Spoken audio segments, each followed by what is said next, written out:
President John F. Kennedy. Ladies and gentlemen, the very word secrecy is repugnant in a free and open society, and we are, as a people, inherently and historically opposed to secret societies, to secret oaths, and to secret proceedings.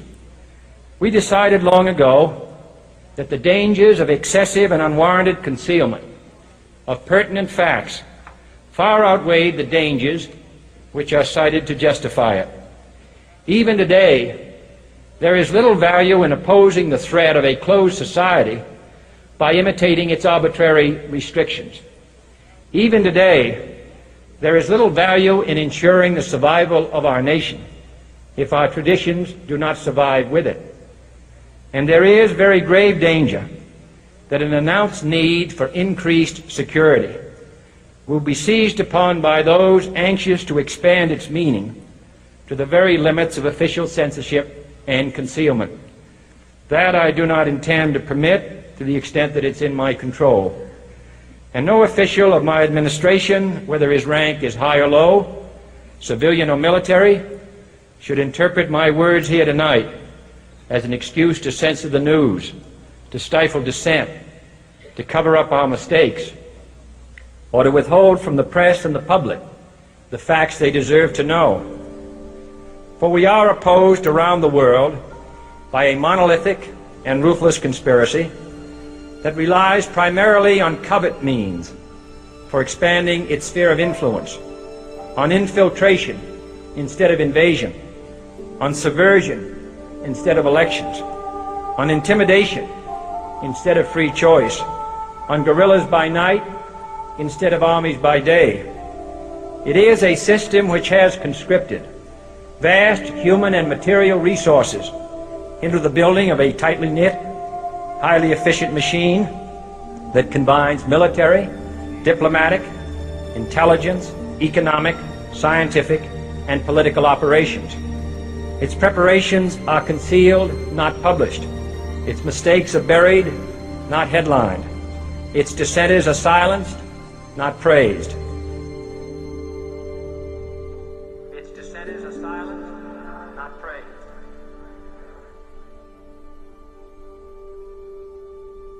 Its dissenters are silenced, not praised. Its dissenters are silenced, not praised. Its dissenters are silenced, not praised. Its dissenters are silenced, not praised. No expenditure is questioned, no rumor is printed, no secret is revealed. No president should fear public scrutiny of his program, for from that scrutiny comes understanding, and from that understanding comes support or opposition, and both are necessary. I am not asking your newspapers to support an administration, but I am asking your help in the tremendous task of informing and alerting the American people. For I have complete confidence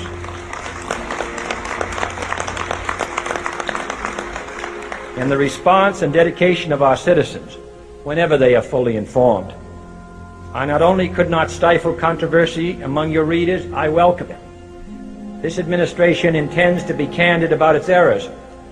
For as a wise man once said, an error doesn't become a mistake until you refuse to correct it. We intend to accept full responsibility for our errors, and we expect you to point them out when we miss them. Without debate, without criticism, no administration and no country can succeed, and no republic can survive.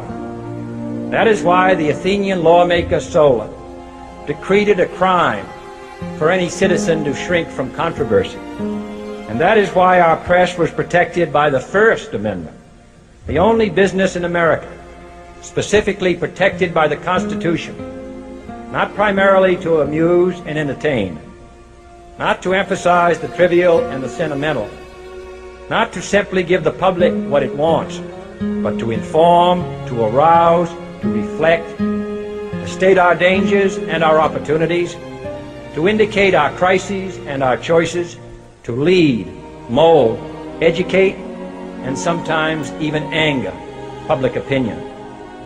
This means greater coverage and analysis of international news, for it is no longer far away and foreign, but close at hand and local.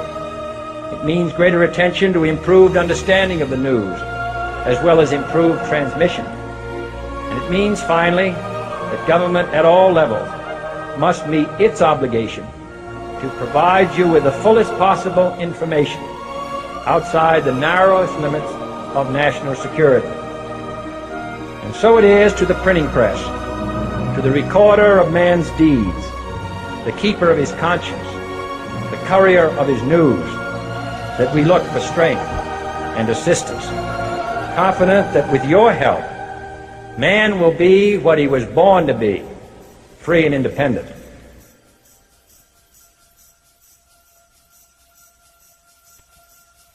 You were both in Skull and Bones, the secret society. It's so secret we can't talk about it. What does that mean for America? The conspiracy theorists are going to go wild. I'm sure they are. I don't know. I haven't seen the web. Number 322? You both were members of Skull and Bones, a secret society at Yale. What does that tell us? Not much, because it's a secret. Is there a secret handshake? Is there a secret code? I wish there were something secret I could manifest. 322, a secret number? There are all kinds of secrets, Tim, but one thing is not a secret. I disagree with this president's direction that he's taking the country. We can do a better job, and I intend to do it. And we'll be watching. Be safe on the campaign trail. John Kerry, thanks for joining us. And we'll be right back. It's good to be back at the Council on Foreign Relations. As Pete mentioned, I've been a member for a long time and was actually a director for some period of time. I never mentioned that when I was campaigning for re-election back home in Wyoming. Senator Clinton, how you doing? I'm good. How are you? Can I ask you a quick question while you signed that? Sure. It was reported in June of 2006 you attended a meeting in Ottawa, Canada, the Bilderberg Group.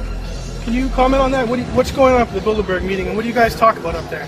I have no idea what you're talking about. Yeah, you do. I was reported you were up there, and people saw you up there. I just want to know what you guys talk about and meet about up there. Sir, I don't know. Why are they such top secret meetings? I have no idea what you're talking Your about. husband went to a Bilderberg meeting too. I'm just wondering. I'm not being rude or anything. No, I just want to know what happens at these meetings. Well, since I wasn't there, I have no idea. Okay, thank you, Senator. Thank you. How are you? There you go. Thank you very much. Listen, I am a happy member of the Bohemian Grove. I like the folks who come there, and it's really inappropriate for me to talk about the group beyond that. Thank you. Have you been there for the ceremony with the cremation of care? Frankly, I don't think that's something I need to talk to you about.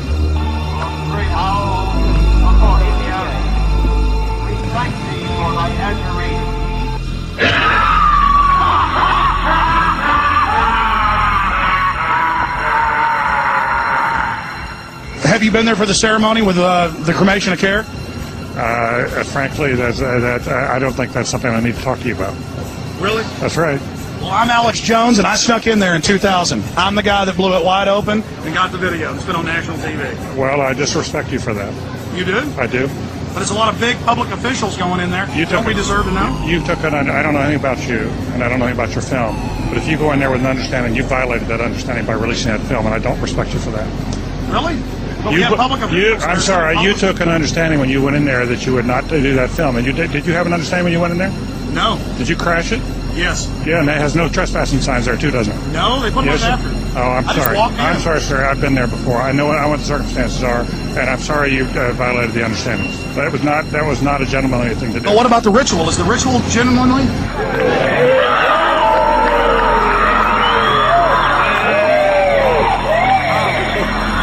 Sir, everything. I don't owe you this comment. I know.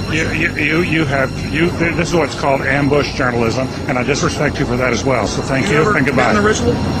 It's none of your damn business. Oh.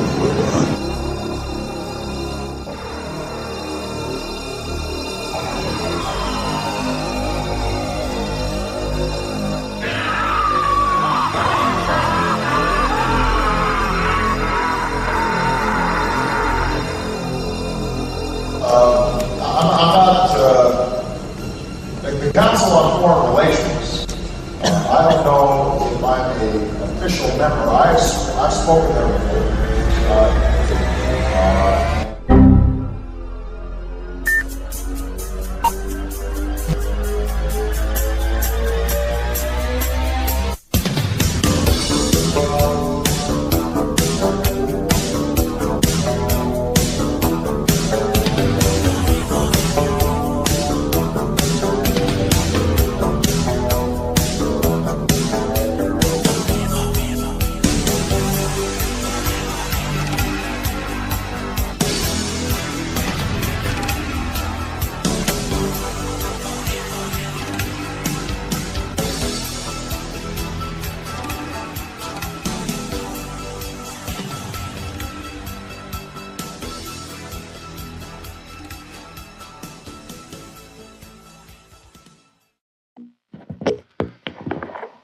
Good afternoon, ladies and gentlemen. You'll excuse the fact that I'm out of breath, but about 10 or 15 minutes ago, a tragic thing, from all indications at this point, has happened in the city of Dallas.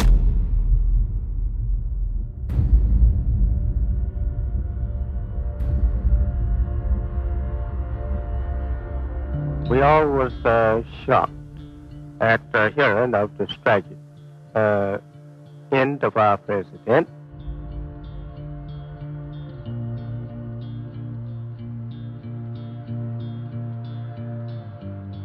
We all were so shocked over the president, we just suspend all public speaking this year.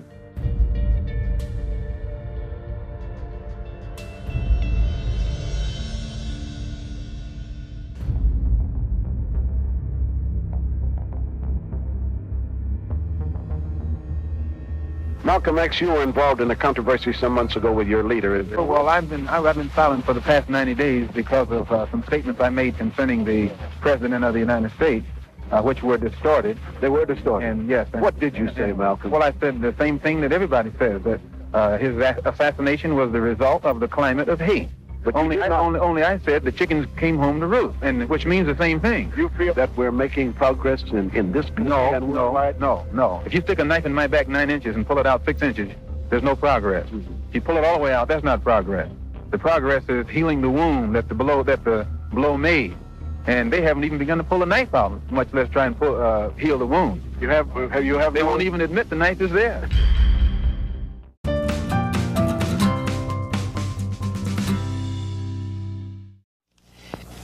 Minister Malcolm, when you broke with Elijah Muhammad back in March, you said it was because the black Muslims were too narrowly sectarian and inhibited, and because Elijah Muhammad had become blindly jealous of you and the personal following you had gathered. I said the first part, but the last part, I didn't say that Elijah Muhammad himself had become blindly jealous. I mentioned that it was his family and the officials in Chicago. Everything that I said always was designed to protect Mr. Muhammad himself, primarily because the image that he had created was the image that enabled his followers to remain strong in faith and things of that sort, and I didn't want to see any adverse effect or negative result develop in the faith of all of his followers. But actually, despite the fact that I tried to protect the Muslim movement, if you'll notice, they used their newspaper to slander me and to label me as a hypocrite and as a rebel, and Mr. Muhammad himself said that I defected. Well, in reality, I never even left the Muslim movement. They put me out, and they put me out because of what I knew, and what I knew was told to me by Mr. Muhammad's son, Wallace Muhammad himself. They put me out, and they put him out. Well, now, first of all, let's find out what it is that Wallace Muhammad, Elijah Muhammad's son, told you. Well, number one, if you notice, the stick that I always used in presenting, representing, and defending the Muslim movement was the fact that it had the ability to reform the morals of the so-called Negro community. It eliminated drug addiction, alcoholism, fornication, adultery, loose sexual behavior, which meant that it eliminated bastard babies, illegitimate children. Well, as long as I knew that this was what it represented, and it gave me a strong stick, I could represent it and defend it. But we had a law which was that whenever any Muslim became involved in any kind of sexual relationship with someone to whom they weren't married, that person would be brought before the Muslim community, humiliated, and then isolated for from 1 to 5 years. This was our law. Well, in 1954, a teenage sister left Detroit and became one of Mr. Muhammad's personal secretaries. And there in the Chicago office, she became pregnant after being there for a year. And she was brought before the Muslim community and humiliated and isolated. And a year later, another secretary, this time one from Lansing, Michigan, came to Chicago. She also became pregnant. She was brought before the community and humiliated and isolated. And because the other person was never brought forth during this court session, it was concluded by all of Mr. Muhammad's followers that it was a non-Muslim who was the other party. Well, we grew so rapidly that in 1957 or 58, the secretarial staff was expanded to, I think, 8 teenage sisters. In 1959, 6 of them disappeared. 2 of them reappeared in Philadelphia about 2 or 3 months later, and they were all right.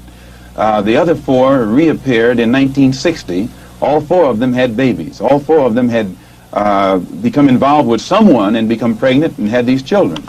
So it was, from what I now know, when the 4 of them got back to Chicago and began to compare notes, they found that the same man had told all of them the same story and had made all of them pregnant, that the same man was the father of all 4 of their children and had also been the father of the children brought forth by the 2 secretaries who preceded them.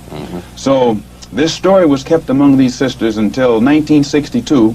2 of them rebelled against the person who was responsible and began to tell the story all over the city of Chicago. It caused many of the Muslims in the Chicago mosque to leave and go back out in the street. They knew it, and I knew nothing about it until 1963 when Mr. Muhammad's son, who had been in prison, came out, and he had been a minister, and he was very religious and spiritual. And when he began to hear these rumors around Chicago, he went to one of the sisters, and the sister admitted to him that the rumor was true. And it was he who first told me about it. And when he told me about it, I wrote to Mr. Muhammad and told him about it, and he admitted that he had a knowledge of it, and that he'd given me a religious explanation that would fit into prophecy and all of that.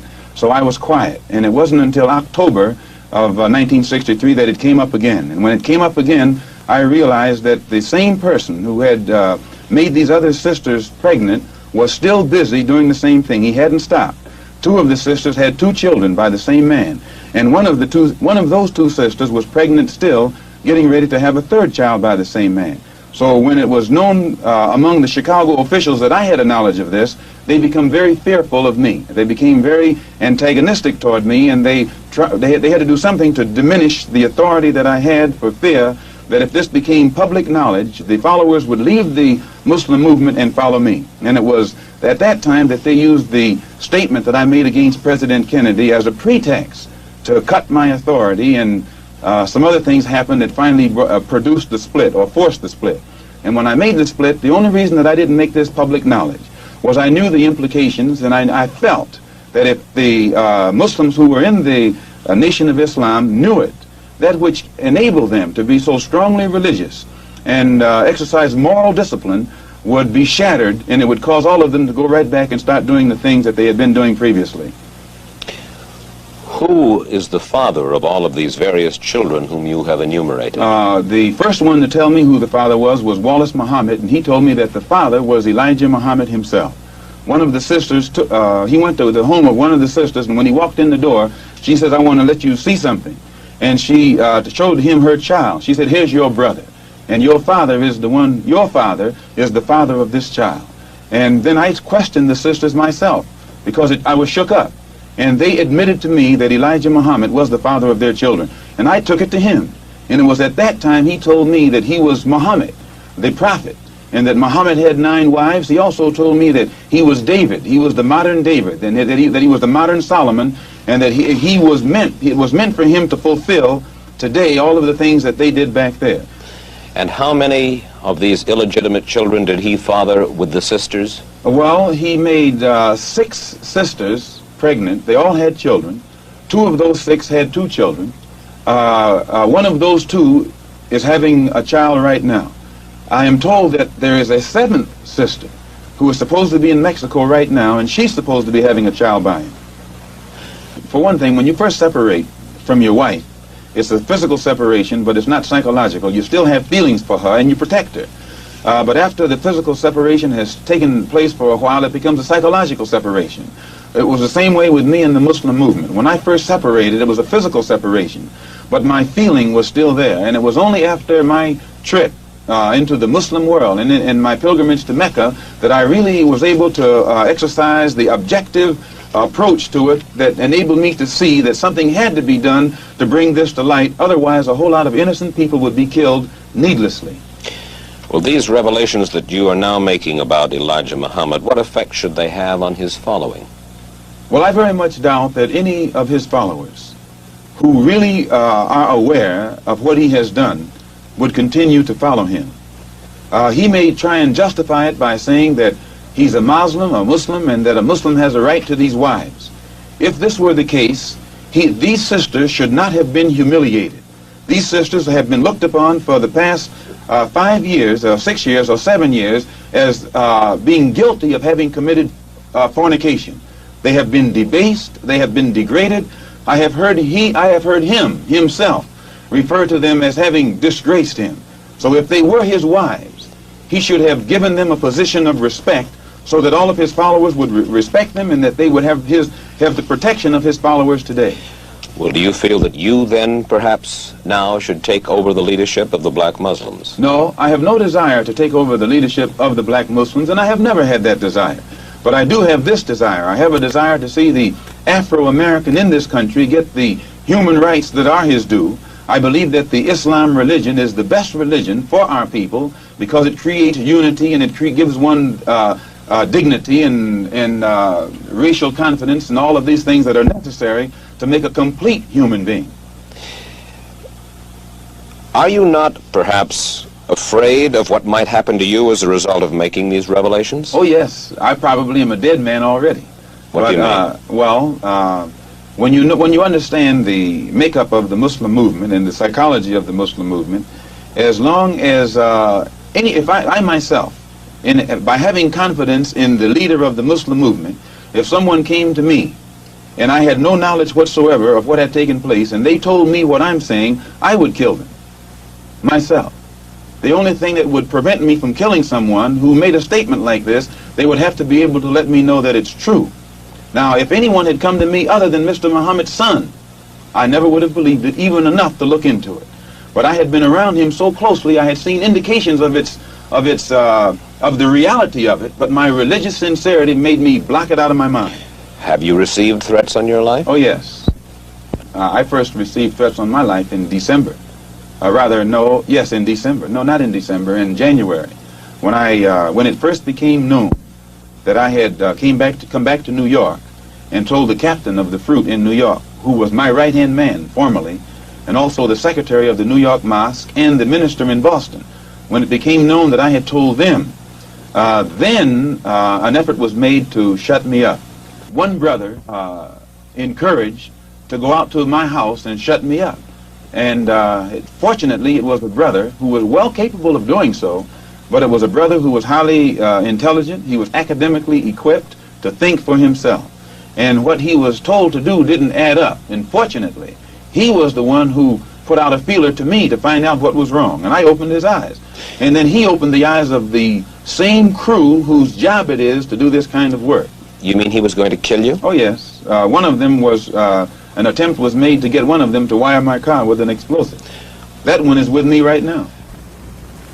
Well, fortunately, while I was among the Muslims, I never lived beyond... You have the nitro and stuff and slipped to Jackson, but also there was a plan. And what was that plan? And I had stated in a newspaper article about an effort to take my life back in January, and at that time the Muslims denied it. Why are they threatening your life? Well, primarily because they're afraid that I will tell the real reason that I'm out of the black Muslim movement, which I never told. I kept to myself. But the real reason is that Elijah Muhammad, the head of the movement, is the father of 8 children by 6 different teenage girls. And immediately was set in motion to take me down, put me out. And the statement that I made about Kennedy was used as a pretext to take me down. Did you get out of what you take to protect yourself from this threat? I take no steps. I have a rifle. If anybody comes to my house without a good reason, I intend to try and use it. Conspiracy between the black Muslims and the white wing of this country. Could you elaborate on it? I mentioned the conspiracy between the Muslims and the right wing in this country. I know for a fact that there is a conspiracy between the Muslims and the Lincoln Rockwell Nazi and also the Ku Klux Klan. There is a conspiracy. Describe this conspiracy. Well, the Ku Klux Klan made a deal, or were trying to make a deal with Elijah Muhammad in 1960 in the home of Jeremiah X, the minister. Because of this conspiracy, The attempt was made on your life. Not necessarily that conspiracy. The attempt was made upon my life because I speak my mind and I know too much, and they know that I will speak it whether they like it or not. A specialty squad, and I know it, and it was he who heard Elijah Muhammad Jr. come to New York when Elijah Muhammad was at the Armory in June of last year. Jr. stood up and told the fruit, many of whom are here now also, that I should have been killed, that my tongue should have been put in an envelope and sent back to Chicago by now. And because Fat Joseph had not done it, they demoted him. He remained captain, but Clarence up in Boston was put over Joseph.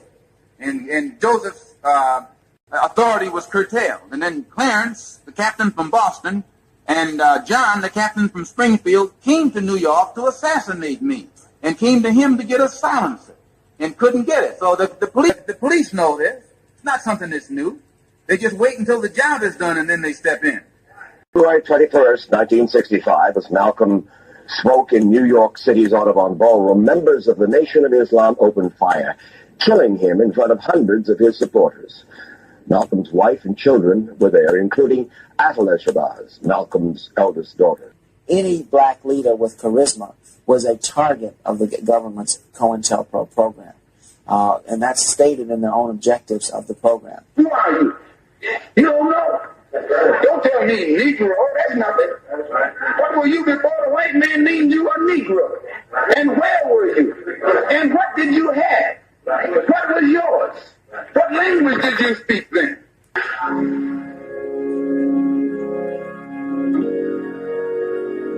To kill the brother,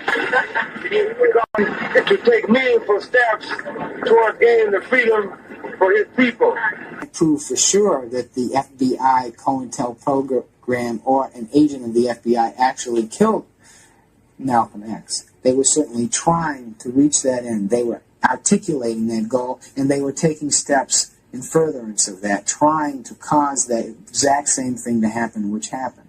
So we can step back from it and say, regardless of their success, whether they were the ones who pulled the trigger, this gives us an idea of what they were the ones who pulled the trigger. This gives us an idea of what their intent was, what they were willing to do, what their political viewpoint was, and what ends and what unconstitutional and violent ends they were willing to adopt and use in order to reach their goal, which was to destroy progressive movements. They are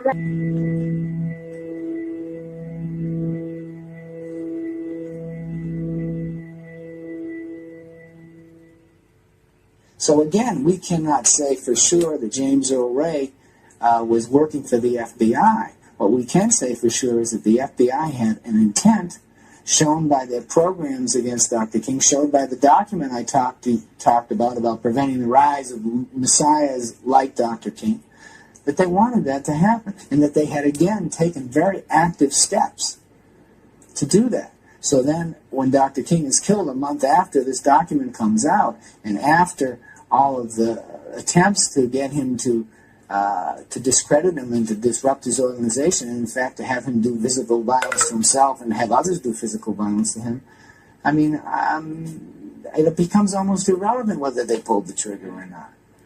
Because we know that they did pull the trigger on Fred Hampton. As soon as these motherfuckers go, we go.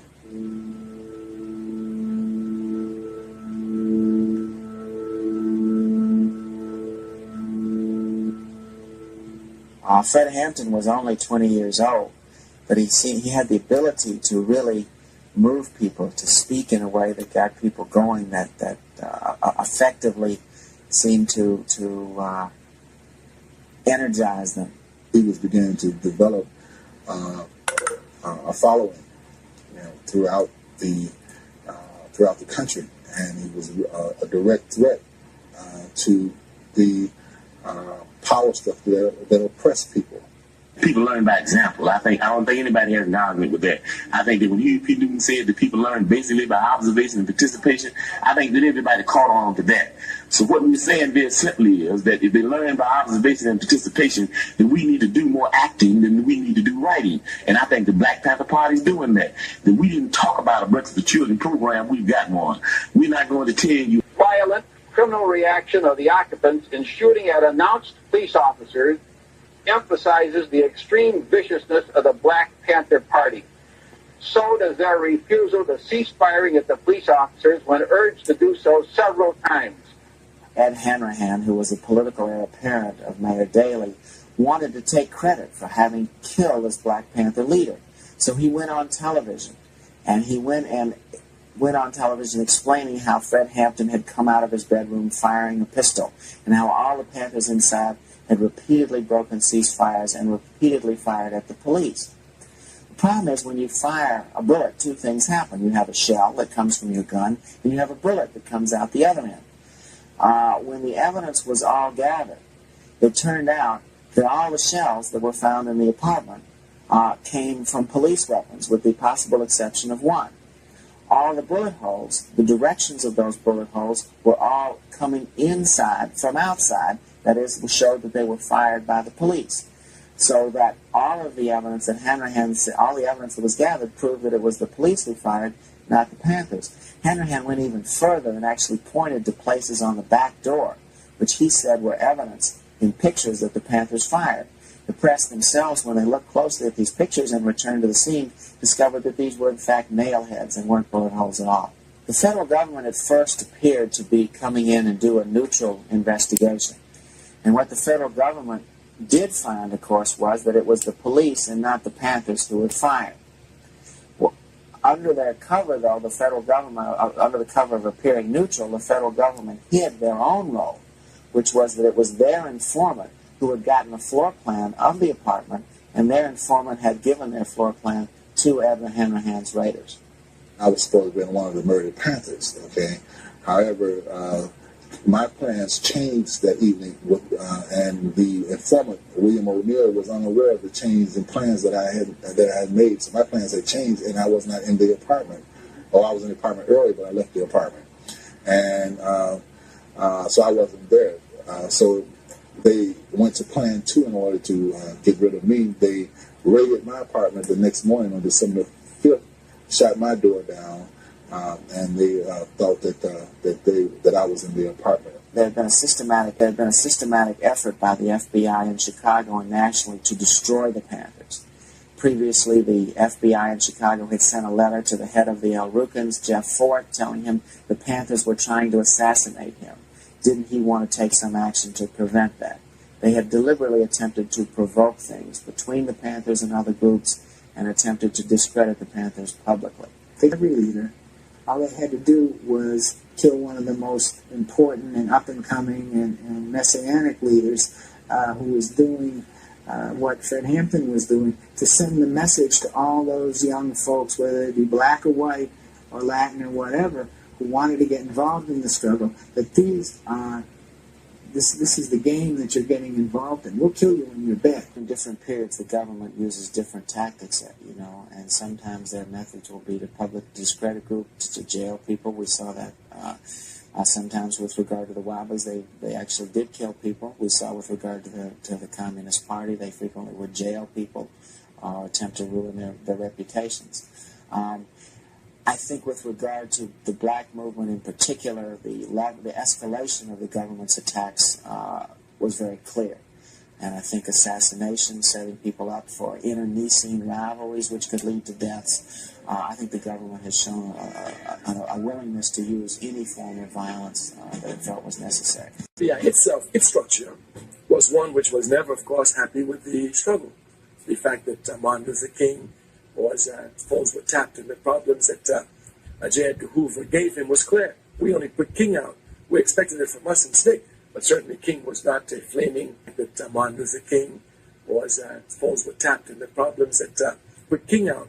We expected it from us instead, but certainly King was not a flaming revolutionary calling for the destruction of America. He was a reformist. You get that, right? So basically, Martin Luther King's death was based off of racism. It was not based off of American defenses.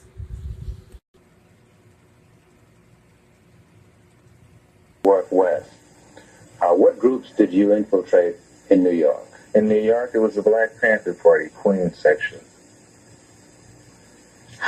Well, what I did was I was a member of the party already in the California area. All I did was travel up and say I was checking out the party in the Queens area. What happened was, though, I only stayed with that assignment for, 2.5 days. We found out later, we found out then that it was infiltrated heavily by the New York Police Department. You touched on the fact that you were involved in some way in the robbery of arms from the armory, weapons from the armory. Yes. Give us the details and what just went down. What happened was that the Black Liberation Army, was in need of weapons. This was relayed to my supervising agent. By you? By me. Okay. He said, well, why don't you go back to them and tell them that you have a plan to get some weapons? What year was this incident? Jesus, I don't really remember. Okay. All right. I don't remember. It was early 70s. I know that. Did the Bureau play in allowing you access or to facilitate access to rip off these arms? Oh, they worked out the whole thing. They made sure that that there were no guards, except for, I think it was there one guard? I think there was one. No, there wasn't. There wasn't anybody. COTOPRA was the code word for counterintelligence program, and it was a program the FBI created in 1956 to go after the Communist Party with intentions of trying to neutralize the party, put it out of business. 1969, we were taken down to the Manhattan District Attorney's office in the wee hours of the morning after having been aroused from bed by teams of machine gun-toting policemen. Gene Roberts had the dubious distinction of having been Malcolm X's bodyguard when he was assassinated. He was one of the major agents in the Panther 21 case. And it was down there that we realized that there were 3 undercover agents that were actively involved in framing us for the charges for which we were arrested. And put us in one room. They brought Ralph White Sedan, the other undercover agent, with a sawed-off shotgun, and they brought him in with his head down like he's under arrest, took him in another room, and they had Gene Roberts sitting in another office sitting down looking like he was depressed, like he was arrested. And after they get the conspiracy charges on you, they let the agents out the side door, and they go back out in the community as nothing's wrong, or they were still Panthers when they wasn't. They were still Panthers when they wasn't Panthers at all. They were just agents that infiltrated the Black Panther Party. Most of the Panthers. We found out later, we found out then that it was infiltrated heavily by the New York Police Department. There was no need for your services. There was no need for my services. The grenade launchers, they were ready, no doubt. They were in anyone. Nothing had been tampered with them. I couldn't understand that. Why would the Bureau be interested in collaborating to allow the theft of these weapons, so that knowing that they were going to go to the SBA or the BLA? Well, it's like this. SLA, I'm sorry. Well, there's a thing called a controlled situation. And what is meant by controlled situation is that you know who has what and what they intend to do with it. Then also you can also have someone or something where you can exert a little pressure to make sure that they do such and such a thing. They don't deviate. Ulrich Cleaver, the Black Panther leader who fled to Cuba to avoid being returned to jail, arrived in Algeria today to attend the Pan-African Cultural Festival in Algiers. FBI Director J. Edgar Hoover today asserted that of the black extremist groups, the Black Panthers represent the greatest internal threat to the nation. Like I said before, they made sure they took out every single powerful black motherfucker that ever thought they could make a difference in this world. And don't tell me nothing about Jesse Jackson or Farrakhan, because Jesse Jackson is a snake-ass nigga.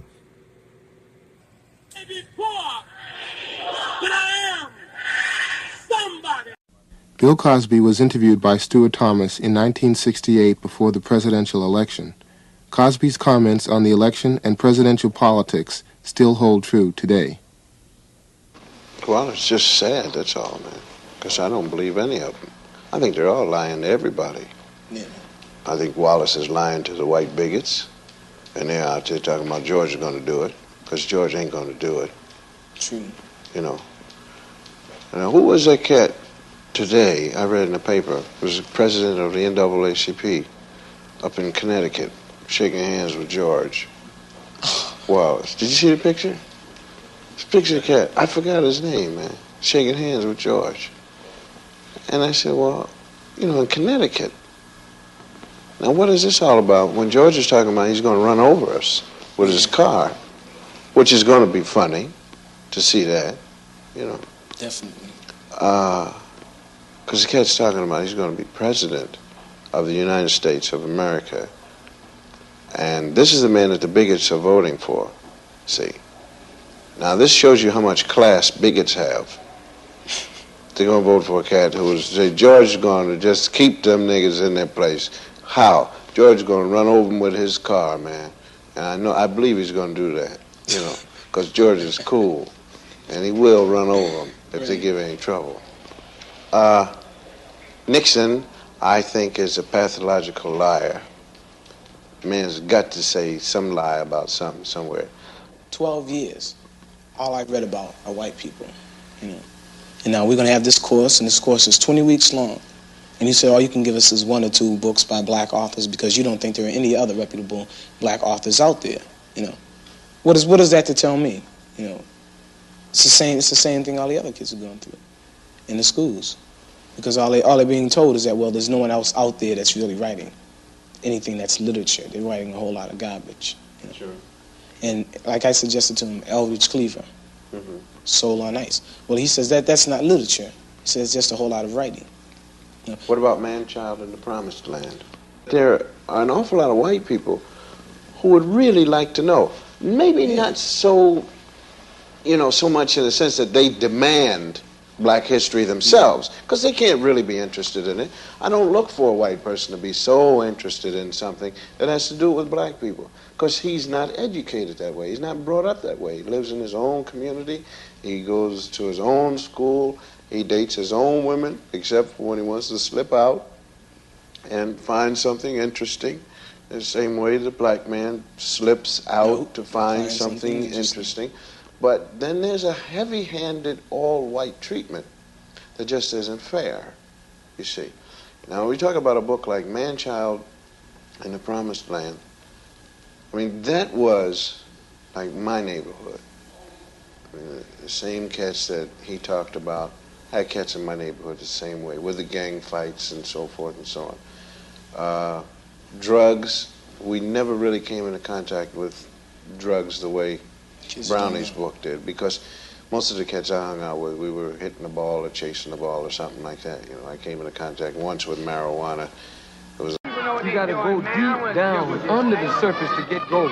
Whenever you want diamonds, you gotta go deep down in the earth to get a diamond. Whenever you want a pearl, you gotta go deep down in the ocean to get a pearl. And whenever you want the greatest of men, you gotta go to that man who is deepest down in the mud of civilization. So the greatest of black people are those who suffer the most. The drug addict is like that because he understands that something is wrong with the white man's world and he's trying to escape it. But he's the most mighty black man in Harlem. The brother that you find on 115th Street in Lenox Avenue. Whitey, when he comes by here and he sees the young brothers, he says, well, this is his trouble. Because these brothers, you can't hook them on no foolishness called religion that got them looking in the sky. These brothers refuse to look in the sky for anything. So these are the brothers, the fearless young brother that's giving the white man trouble. So the only way he can stop the brother is to send drugs in the community to kill this youth before it can ever flower and blossom. But among these brothers right here is a great black general. Among them right now are scientists. Among these brothers right now are those that can fashion a world, but they don't know it, and the people will never see it until the mud is removed. And this is what Muhammad did for us. Most of us, a lot of us in the mosque, we were in the same condition yesterday. But Mr. Muhammad took us and cleaned us up. Why should we get our own food, brother? Because you know that the white man got all these stores. And since he don't love us, he sells us the worst meat for the highest prices. He sells us the worst vegetables. He sells us poison meat. So if we're going to live a long time, and brother, this is the only life we got, we want to look to each other. See, you are the beautiful one. Not me, not us, but it's you, the people. See, because we come around here and the television cameras are on us, we're not the big shot. The people is the big shot. See, we got to learn that this little life has but a short time to live. So if I can live this life to serve you and to serve you and to serve you, then that makes my life valuable. But there is no value to me if I don't serve you and help you. You understand? That's the way we're supposed to live. May Allah bless you, brothers. Together. Look at this young, strong black brotherhood. How you doing, sister? How you doing, brother?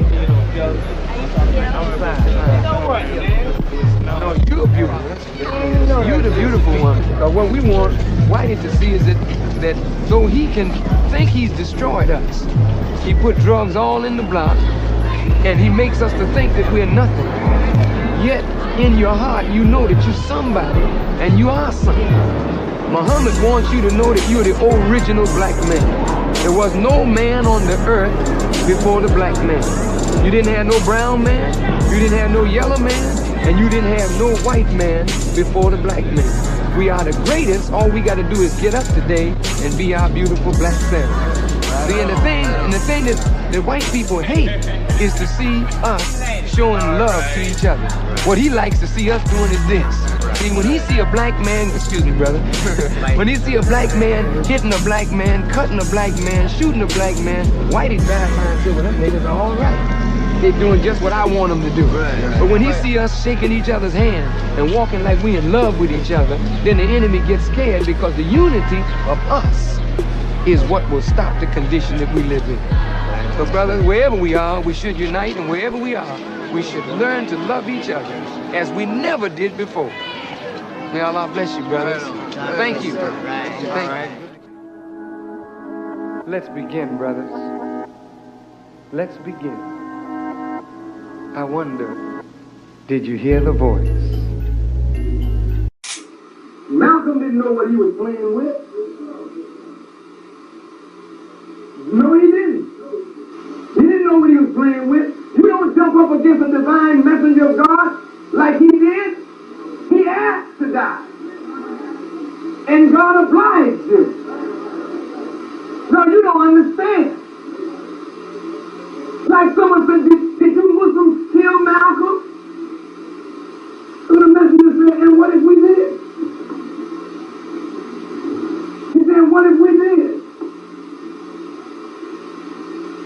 Have you ever seen a leader scandalized like Malcolm scandalized Muhammad? Have you ever heard of anything like that? Don't you know if you scandalize a man who's loved and honored by the people, what are you asking for? You're asking for death. And he got what he asked for. And those who killed him, they weren't sneaking behind no damn counter. They came in the place where the man was preaching and killed him in front of his own followers. That's fearless men.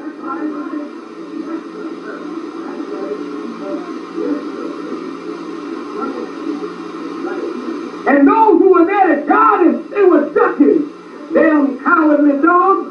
Ducking and running under poles instead of trying to protect the man. And you say, as your leader, you're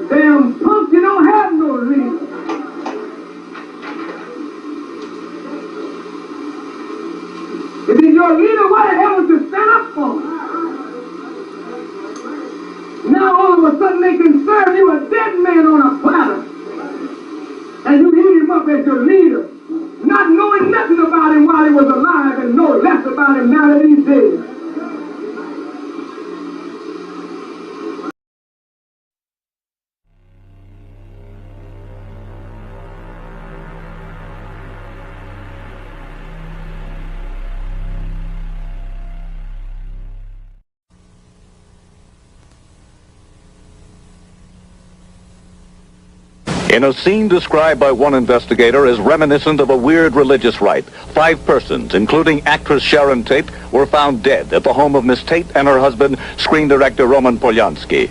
Miss Tate, who starred in Valley of the Dolls, was 8 months pregnant and was found in a bikini-type nightgown with a rope around her neck attached to the body of a man. Further questioning, inasmuch as he was here on the premises during the evening. That is about what we have at this time in the preliminary investigation. This we don't know because the bodies will have to be made an examination by the coroner to determine the cause of death. There's no evident cause of death in there? Not that we can say at this time. Is there anything scrawled on the front door of that house in blood? I can't answer that question. Where were the bodies found? All in one room? No. 2 of the bodies were found inside the house, 1 in the vehicle, and 2 on the front lawn. Were there any hangings or anything about that? Not that we can determine at this time. Was there a body covered by a hood with a rope around its neck? These are things that I can't give you too much information on at this time until the scientific investigation personnel make their report. Was there any evidence of drugs there anywhere? Not that I saw any drugs at all. Did any neighbors report any noise, Lieutenant? I'm sorry. Did any neighbors report any noise in the area, any shots or things of that nature? The neighborhood is being canvassed at this time. We do not have a report back. Was there a party or what was going on last night? Do you have any idea? We have no idea. This is what we're trying to determine. At this point, you must realize that we only have tentative and very meager amount of information.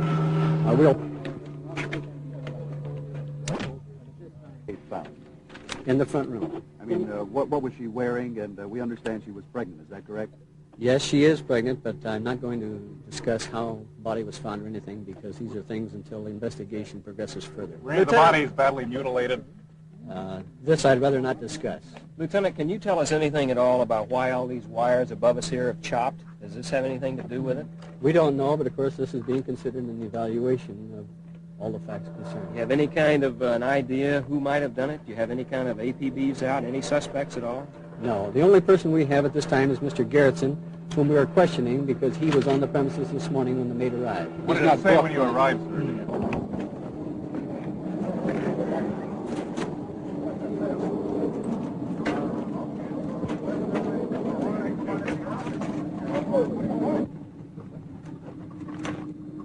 Band of members of a so-called religious cult with a leader they call Jesus has had 3 of its followers arrested in the investigation of the murder of Sharon Tate and 6 others.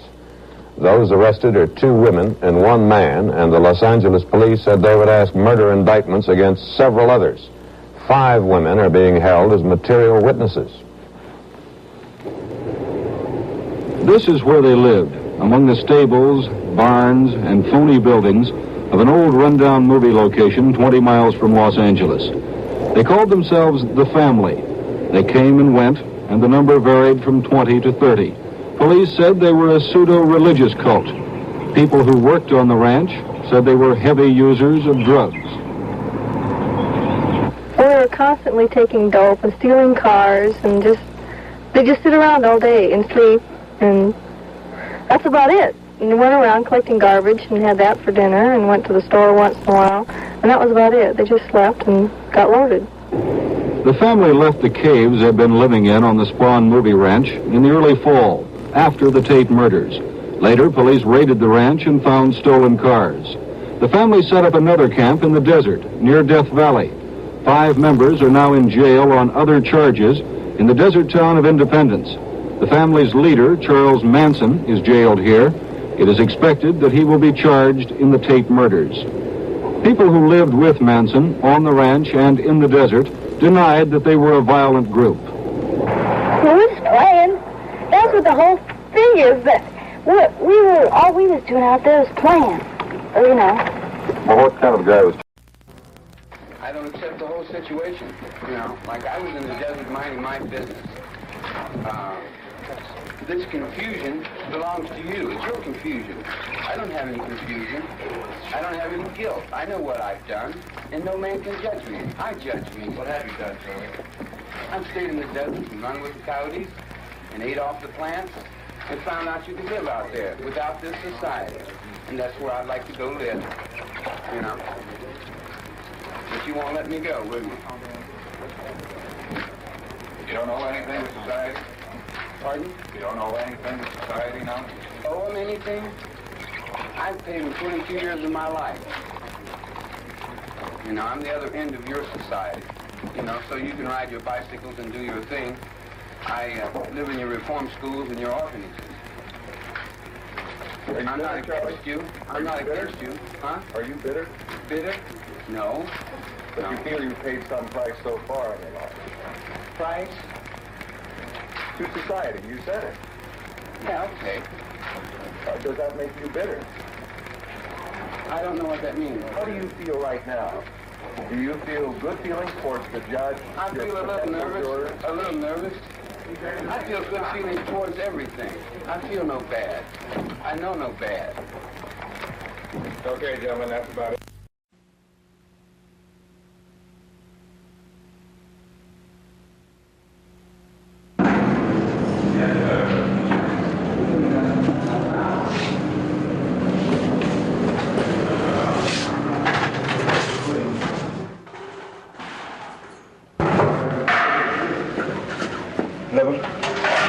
No, I'm going to pass. Nothing? No, I pass. Would you give that steak to Mike if he wants it? Next door? Yeah. Okay. Nothing? No.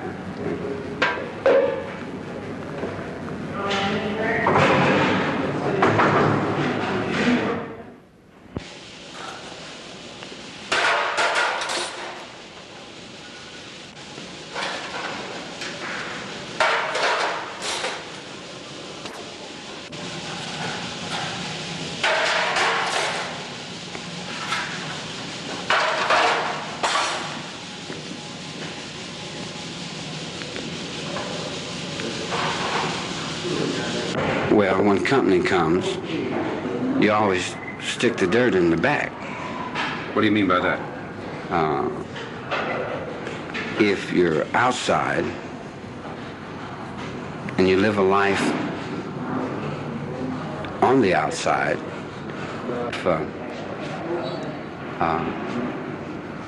the mind that you live in, the thought that you live in, is a family. The head of your family is Nixon. He's your father.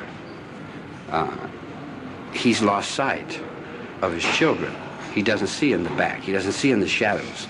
He doesn't see on the roadsides. He doesn't see in the back of the cells. He doesn't see in the yard in the penitentiary. You take the bottom of the world. He doesn't see the bottom. His eyes reach in the conscious mind, in the foreground, in the free world. The penitentiary is in the background, the think chambers. These are all think chambers. Do guys belong on a death row or a condemned row, if there is such a row? They belong in a place like this? If they've been convicted of murder and killing? Most of the people in here are just your reflections. They're your mistakes. So, as a collective society. Even though they have rebelled against that society? Well, they weren't born rebelling. They weren't born with the anger and frustration that they have. That had to be put on them by somebody. Somebody created them. It's as if your outside world programs people into education and knowledge. The inside unprograms people to wisdom and understanding. In other words, you have two thoughts. Do you believe that there should be a death penalty? A death penalty? Yes, for someone who commits a murder or something like that. Aren't we all born to die? We're born with a death penalty. In a gas chamber? In a gas chamber. Well, or by hanging, or by an electric chair. I see what you're searching for.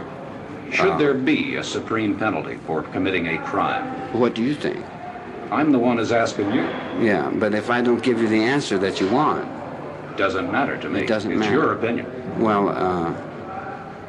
I don't have the authority to say anything like that. You have the authority to believe. I believe what I'm told to believe. Don't you?